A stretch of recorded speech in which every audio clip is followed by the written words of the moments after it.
Hey there.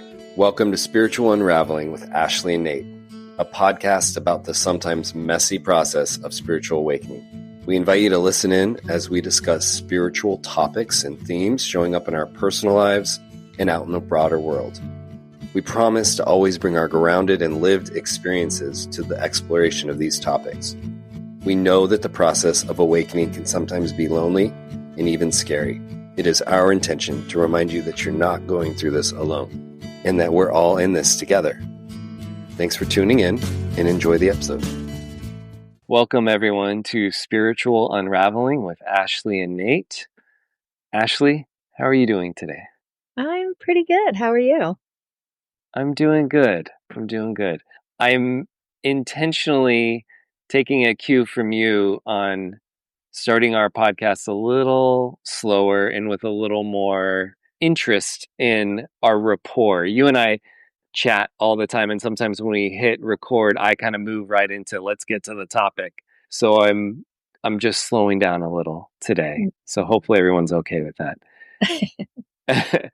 We were discussing topics that we might be using for the podcast, and you had mentioned that you're getting ready to have a course online. When you were talking about some of the themes, it sounded like a lot of the stuff that we are interested in that we discuss on the podcast. So I was just wondering if maybe we could use that today as something that we could discuss. Tell me a little bit about your upcoming course. Yeah, I had this idea of creating a 6-week intensive. I hear people say a lot that they either wish that they meditated every day or are feeling like their meditation practice isn't really giving them what they're hoping for. And so this is sort of a way to organize that commitment and then come together in community to talk about the challenges and the process. And as I have been sort of thinking about it, starts next week, as I've been thinking about it, I have been sitting with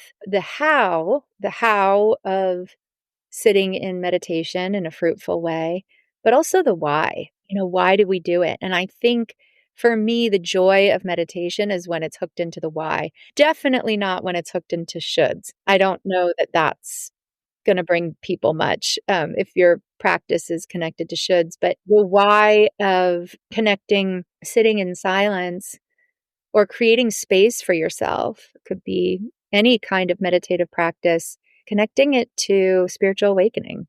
That's where I kind of came to, and being really more clear and explicit about the benefits of connecting your practice to this waking up to reality, to your true self, and all the language around it. It's really hard to bring some of this stuff into concepts. So that's why the course is about concepts. It is really talking about the how and the why, but also the experience, because it's really about the experience of waking up, which is actually really kind of a rocky process and can be really challenging and vulnerable and sort of dismantling. This past retreat, I had this experience of this moment of like ego death.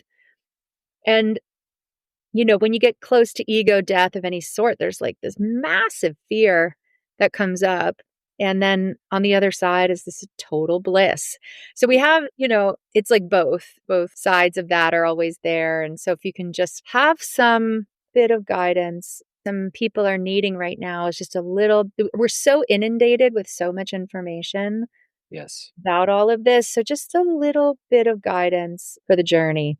Yeah. Well, I love that. And I'm going to go back to the beginning when you're introducing it, because I think you hit upon something that's worth digging in a little bit. And I'm saying this from personal experience as well, which is the shoulding of spiritual practice or mindfulness. And I think something kind of happened, and maybe it's the evolution of our culture and society, where when things come in and there's a lot of novelty and excitement about them, a certain kind of energy gets brought to it. But I have definitely felt and experienced a feeling of angst or shoulding around. I think at first, I think it was yoga for a long time, and then meditation, You have people like Sam Harris out there and lots of other fantastic people who are promoting meditation. And I don't think any of them are wanting us to be shoulding. I think it's just kind of the way that, at least in Western society, we glom onto things and we're like, oh, it can like lower your blood pressure, it can create mental clarity, it can improve your sleep, improve your relationships, all these benefits that kind of get listed. And then I think what happens is the part of us that wants all of those things naturally moves into a, well, I should start meditating. And that is fascinating because I think any kind of entryway into meditation is beneficial, but at some point there does need to be a little reflection back onto what you were mentioning as well, which is the why. And I do think that there's often a big gap or lag between the thing that pulls you into the practice and then connecting that to a deeper why. And that area or space between those two things can be problematic. It can be upsetting. It can feel lonely. There's a lot of stuff in there. So I'm wondering, we'll just take a minute and just talk about that space. I've decided to start a practice and it's not yet connected to a deeper why. Let's talk a little bit about all the weirdness that happens in that zone. Well, it's so interesting. Like, I was thinking about what first kind of brought me into it. And I would say for me, it was more like a call, Hmm. you know? Okay. And maybe the shoulds hijack the call. Yeah. If it's a should, you probably won't last very long in it because it's not that much fun, you know? It's kind of hard. It's like awkward. I mean, maybe some people start meditating and it's a lot of fun. I have no idea, but I feel like it's kind of awkward. And I remember being on my first retreat being like, what am I doing here? And having to reach down for that calling. And it's kind of a mystery because you Hmm. don't know where you're going. You don't really know why you're there. And then as time goes on, for me, as time went on, it became clearer, oh, this is for freedom. I guess that was by the end of that first retreat. I was like, oh, this is about total freedom. Okay, now I'm going to sign up for it. And so I guess for me, like with meditation, the shoulds where I was shoulding meditation, I don't think that gave me much. I don't think I had much benefit of that. I mean, I really like this idea of going down deeper into like the mystery of it, the calling, the not knowing, the beginner's mind of it all, rather than focusing on the outcomes or I'm going to Yeah. get this if I do this. And really your meditation practice should be you should look forward to it. Yeah. It should be like a cool part of your day. And if it's not, then maybe tweak it. Yeah, maybe more in touch with the why. Yeah. Yeah. I mean, I feel like when I first started dabbling my toes in this stuff, I immediately kind of put a metric on it. And that's just kind of the way I am, like working out, just having like quantifying. So it's like I was like, I want to meditate every day. Okay. So now I put it in my phone or I put it on the calendar, 10 minutes a day, two times a day, morning and night. And you just kind of I got into that trap a little bit where what became important was the doing of it or like the checking the box off of that thing, but there was no real joy in it. And I feel like I did that for about 5 years and it doesn't negate the benefits totally. I think what happened for me in those years where I was meditating to just be a kind of like a good person doing the things I was supposed to do, it always created space in times of stress, which is one of my favorite things about meditation. And so even when I didn't have it necessarily connected to a deeper why, I I immediately knew and felt the benefits of the idea that when things got stressful or situations kind of went sideways, I could rely on the fact that I wasn't going to have a freak out, which was very beneficial. And I think at that time I was pre-kids, but I was working a lot and doing public speaking. So having that kind of thing to fall back on felt really good. But at some point, the kind of checking the box, it gets a little tedious. And I think the first can't remember who it was, but I was listening to someone talk about meditation, and it seems like when people are doing this right, they have enjoyment.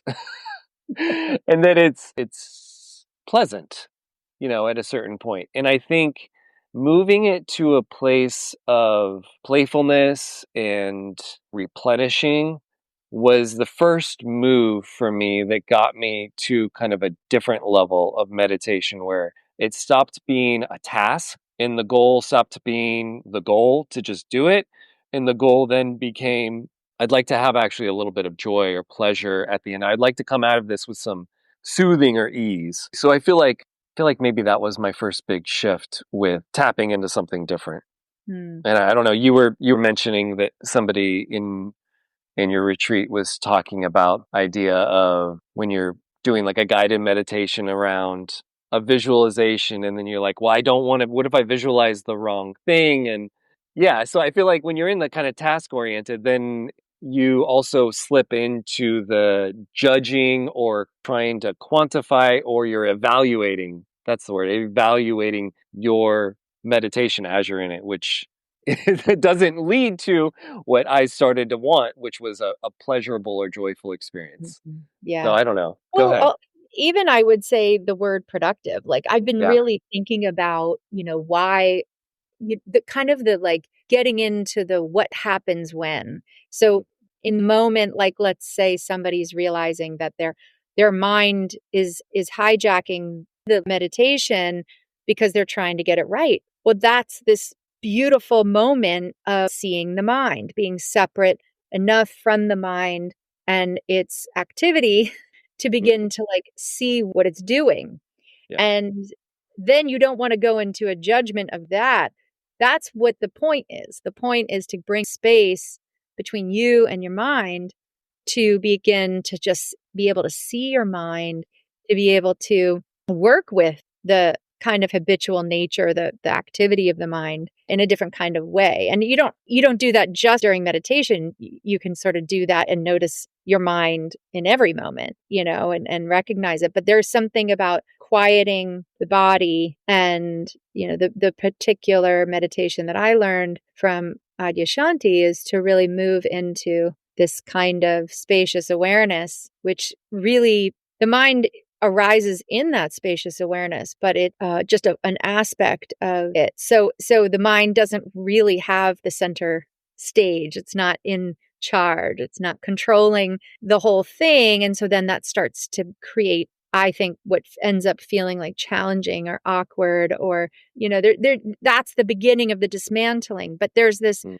beautiful thing that just happens on its own when you keep directing your attention somewhere else, somewhere other than the mind. You just can't help it. You begin to start to see yourself as more than just your mind and the stories that you're telling about yourself and all the conditioned identity stuff. But you just get more breaks. And maybe that's what you were referencing earlier is like you just have a little bit more, you've created a little bit more space in yourself to be able to pause or make different decisions or just self realize, see yourself more clearly.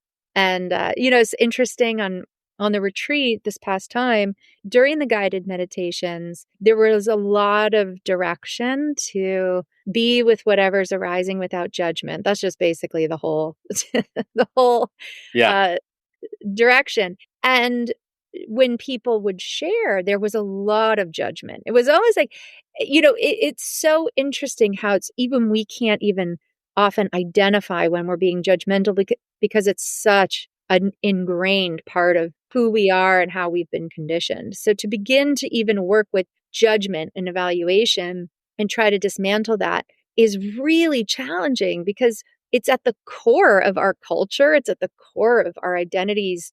How will we even know where we are in space and time if we're not judging and evaluating? How do we even know who we are? I mean, it's wild how ingrained that is. So meditation just gives us this opportunity to keep loosening it, loosening the grip, loosening, and once you really start to see it, you can't not see it. Every thought is steeped in judgment. How is, Yeah. and then it just kind of goes from there. It's like this snowball effect. So I love that. And I like how you're switching and using judgment and evaluation and switching back and forth because I do think that judgment feels like a loaded term. I do think that most of what we are doing is judgment because I do think it's loaded on purpose. But I feel like evaluation is a nice word to sub in to soften it internally so that you can become a little more aware of just how often you are judging things, because if you use the word evaluation,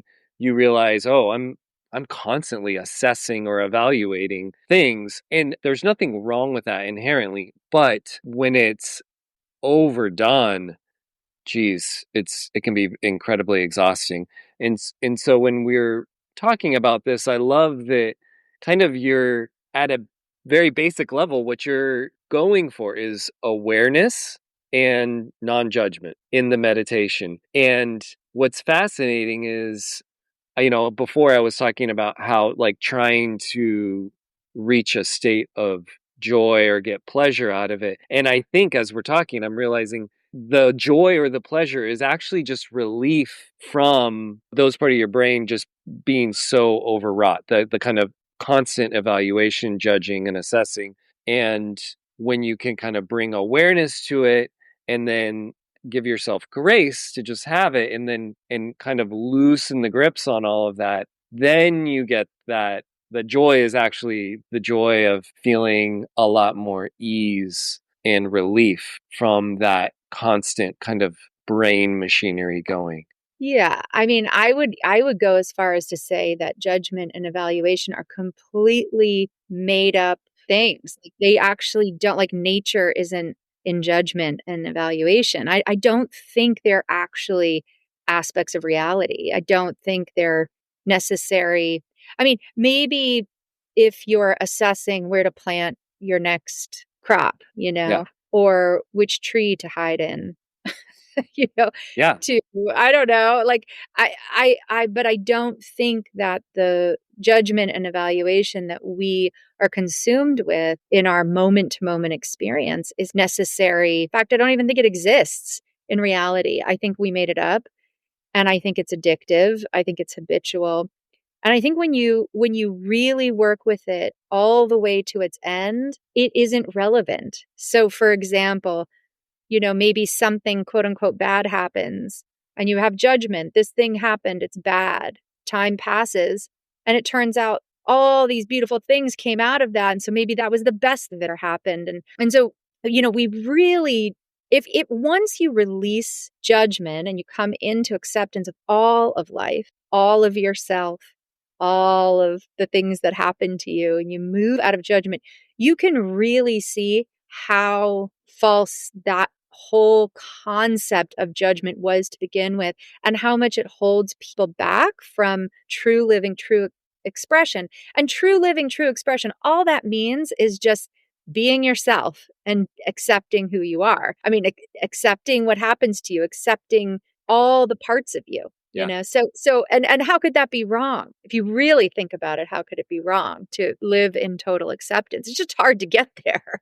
It's hard to unwind judgment because we're so in it from the beginning. Yes. But that's really the path. For some people, they might just have this lightning bolt experience where the judgment is removed and then they have to like Hmm. reorganize their whole lives, right? Some people, maybe they weren't steeped in judgment and evaluation and they felt like an alien all their life and now they're enlightened and it's cool.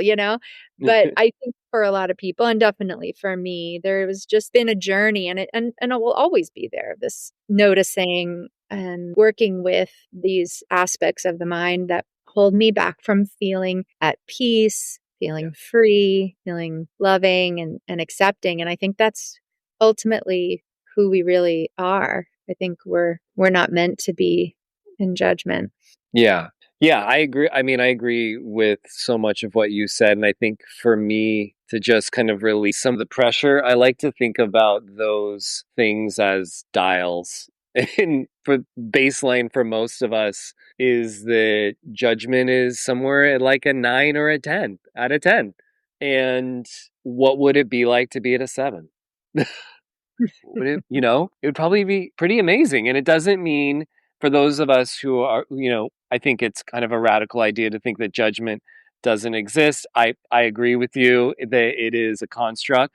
But even if you say, I want to just have it play less of a role in my life, you're going to have some amazing byproducts of that, which is what you were hinting at when you were talking about acceptance. It's so much of what causes us discomfort or pain is about not accepting things as they are, about wishing they were different, or about having expectations about how things are going to go and then they don't go the way you are. All of that is built into judgment and assessing, and all of it can become a hindrance to acceptance and being present and just allowing for everything that's happening to just happen. It's just a lot less pushing against when you move into that place.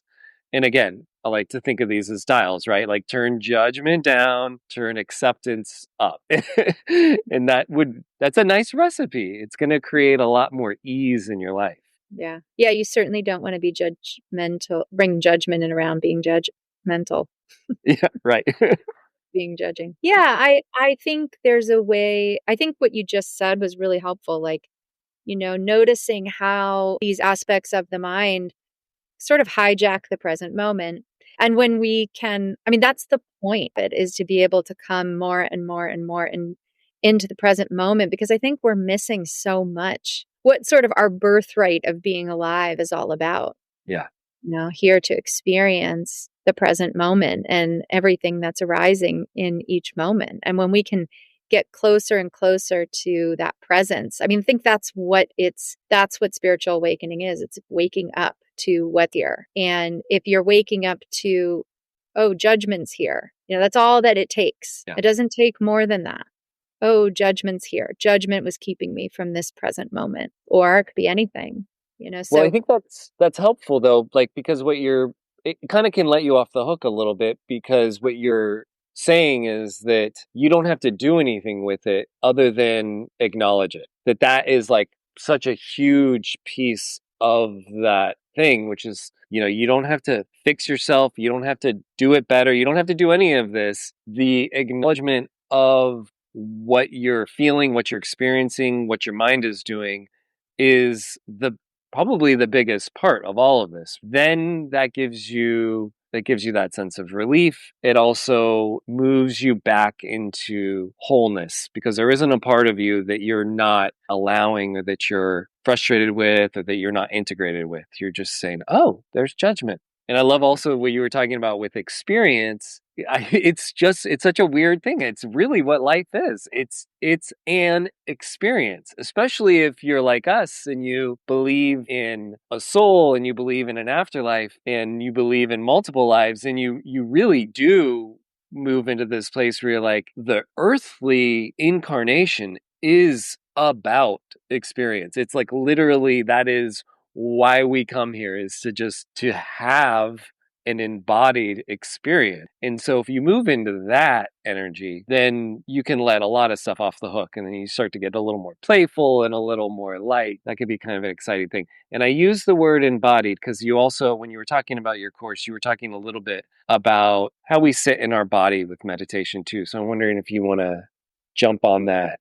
yeah, I think when I started to meditate, I was really surprised that I even had a body.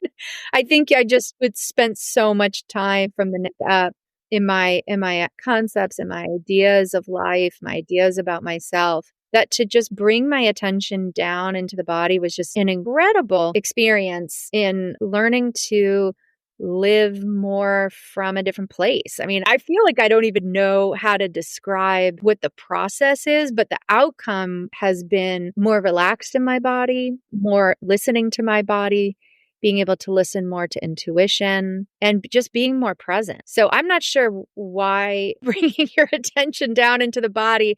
I mean, maybe it's just so obvious that there's not really an answer for that, or maybe there's a really great answer, but yeah, just really focusing on body. Just if anything, it takes you away from this obsession with the mind. So in meditation, I often will, in my own meditation, and then when I'm guiding meditation, really direct people to body. And I think it's really hard sometimes for people. I think some people really like being guided there because it feels like a relief, and other people have a lot of resistance. Like the mind is just like, no, I do not go there.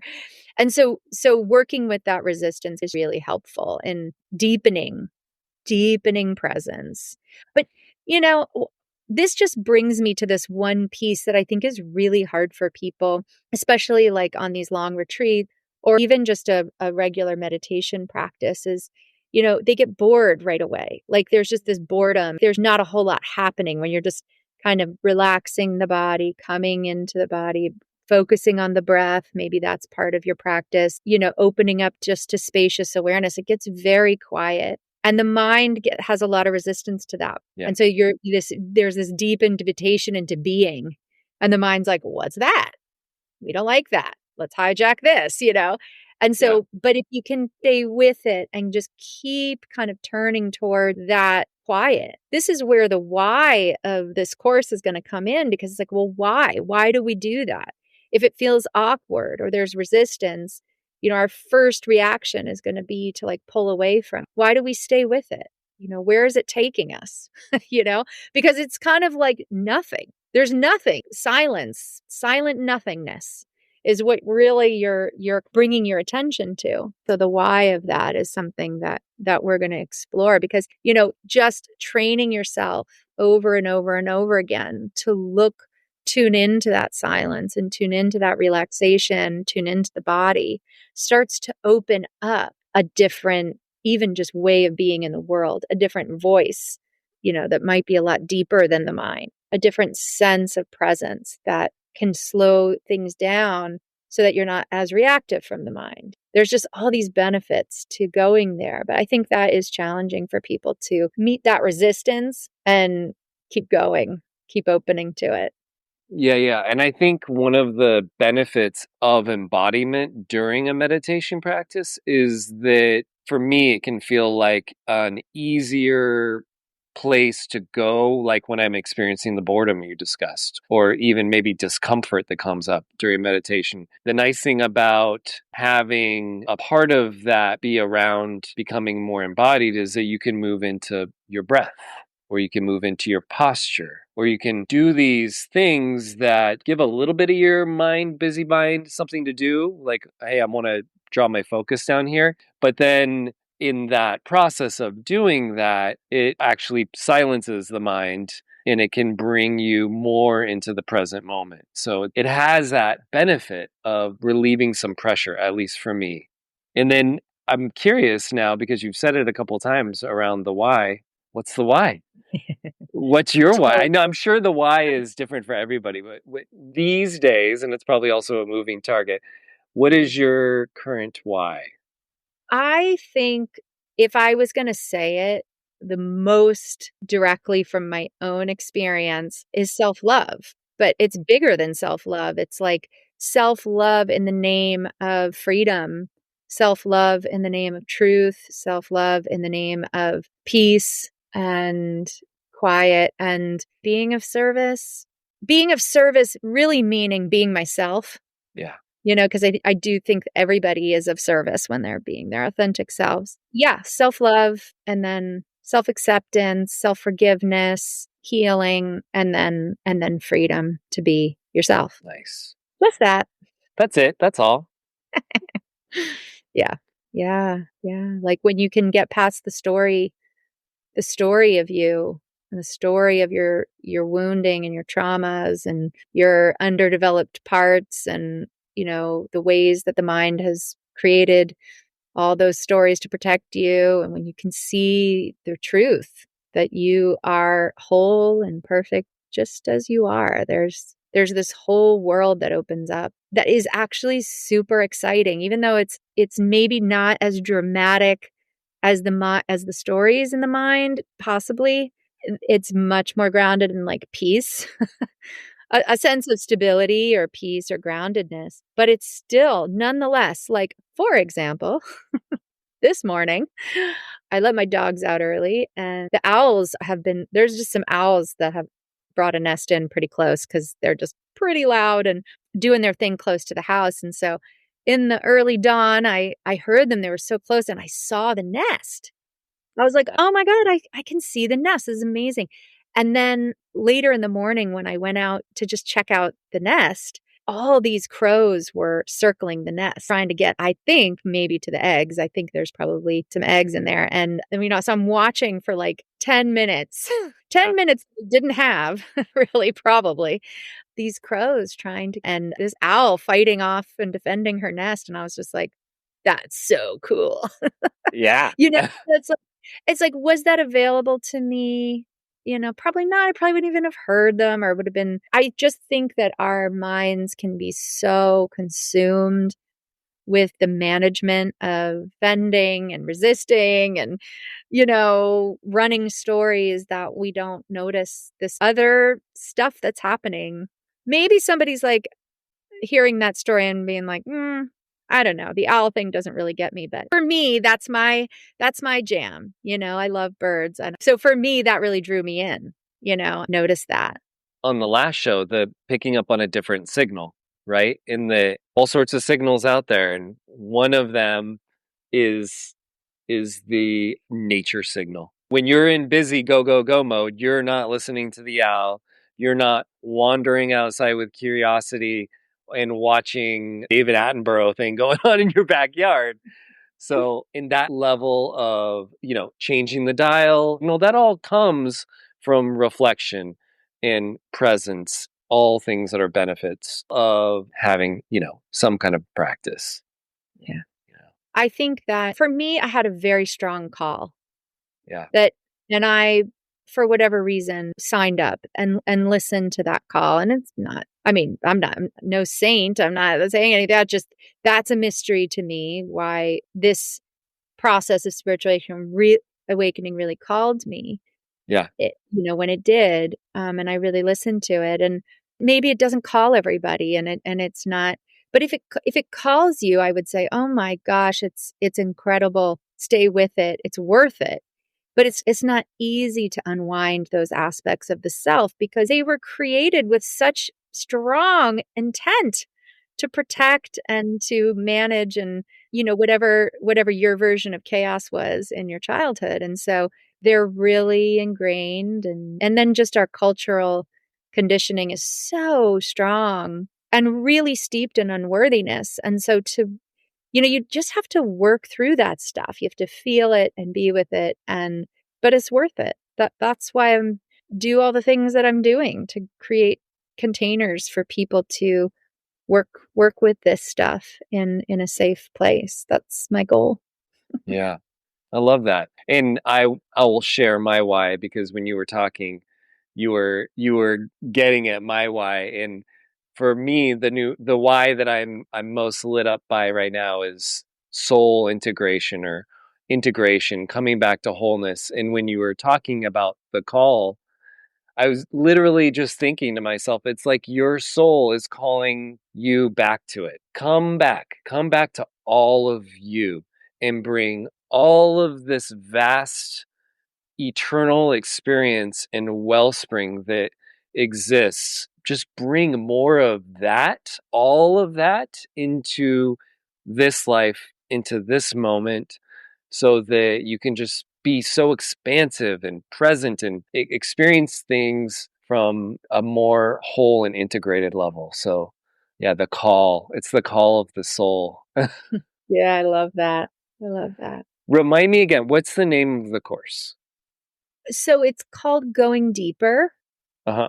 It's a 6-week meditation intensive. We're going to meet on Monday nights, 7 o'clock Pacific, for an hour and 15 minutes, I think. It's going to be a guided meditation. And Okay. then I'll share the theme for the week. There'll be time for, sharing and questions and answers and guidance. And then each week there's little pointers for your meditation practice, journal prompts, and questions for self inquiry, things like that. And we'll come back together on Mondays to kind of see where we're at and support each other. Very cool. Okay, so I'll make sure I put that in our show notes. I'll drop some kind of a link in there so people Cool. can check it out. All Yeah. right. Well, this was fun. Yeah, It sounds very exciting. I'm excited, Yeah. but I'm a nerd, so That's right. Back to our original moniker, spiritual nerds. Okay, so we'll see you guys all next time. Hey everyone, we hope you enjoyed the show. If you have any questions or feedback for us, please send us an email at spiritualunraveling@gmail.com. If you'd like to learn more about what we're both up to, you can follow Ashley at www.mountainmeditationgroup.com. And you can find more about what I'm doing at spiritual-stewardship.com. We hope you have a great day.